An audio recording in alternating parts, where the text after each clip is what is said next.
আমাদের তৈরি পোশাক শিল্প এই মুহূর্তে আমাদের মোট রপ্তানির 85%।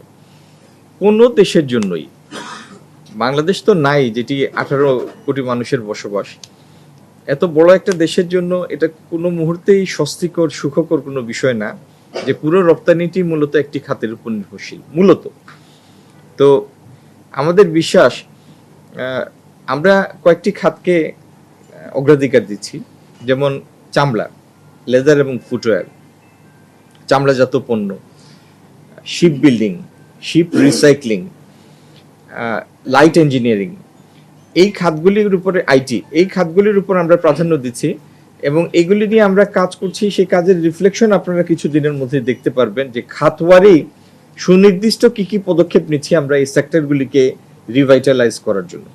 তো আমাদের বিশ্বাস এই ফলাফল তো আপনি আগামী কয়েক মাসেই দেখতে পারবেন না, কারণ একটি খাত তার নিজস্ব সক্ষমতায় দাঁড়ানোর জন্য, তার এন্টারপ্রেনারদের তৈরি করার জন্য শুধু এনভায়রনমেন্ট হলেই হয় না, সেটার উপর ভর করে যে নতুন এন্টারপ্রেনাররা এগিয়ে আসবে, ইতিমধ্যে ইনস্টলড ক্যাপাসিটিটার পূর্ণ ইউটিলাইজেশন হবে এবং এটার বিকাশ হবে, এটার জন্য এটা একটা একটা ক্রমাগত একটা প্রক্রিয়া, এটা ওভারনাইট হয় না। কিন্তু খাতভিত্তিক আমাদের সুনির্দিষ্ট পদক্ষেপগুলি আপনারা আগামী কিছুদিনের মধ্যে থেকে দেখতে শুরু করবেন ইনশাল্লাহ। আমার বিশ্বাস আগামী 4-5 বছরের মধ্যেই আমরা চাই তৈরি পোশাক এখনকার যে 38-39 বিলিয়ন করে সেটি অন্তত 70-80 বিলিয়নে পৌঁছাক। কিন্তু যতদিনে 80 বিলিয়নে পৌঁছাবে ততদিনে আরো অন্তত 100 বিলিয়ন আরো বিভিন্ন খাত থেকে আসুক, এটি হচ্ছে স্বাভাবিকতা। তো ইনশাল্লাহ আগামী দিনে এই লক্ষ্যে আমাদের কাজ এবং কাজের ফলাফলও আপনারা সবাই দেখবেন। বাংলাদেশে এখন মাটির নিচ থেকে গ্যাস উঠে 1700 mmCFD, আর এলএনজি আনি আমরা আরো 900-950 mmCFD।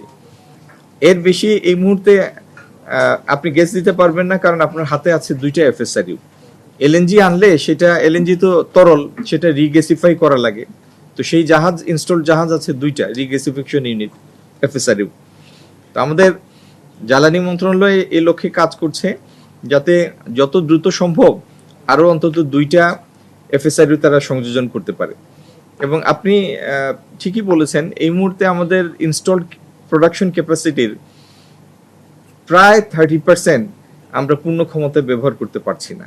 তো যত দ্রুত জ্বালানির সংস্থান করা যাবে তত দ্রুত আমাদের ইতিমধ্যে সংস্থাপিত উৎপাদন ক্ষমতার পরিপূর্ণ সদ্ব্যবহার করা যাবে, এই লক্ষ্যে আমরা কাজ করছি। কিন্তু এটার ওভারনাইট সলিউশন নাই, কিন্তু এটার উপরে গভর্নমেন্ট এটাকে একটা হাইয়েস্ট প্রায়োরিটি টাস্ক হিসাবে হাতে নিয়েছে। আমরা কাজ করছি এটার জন্য।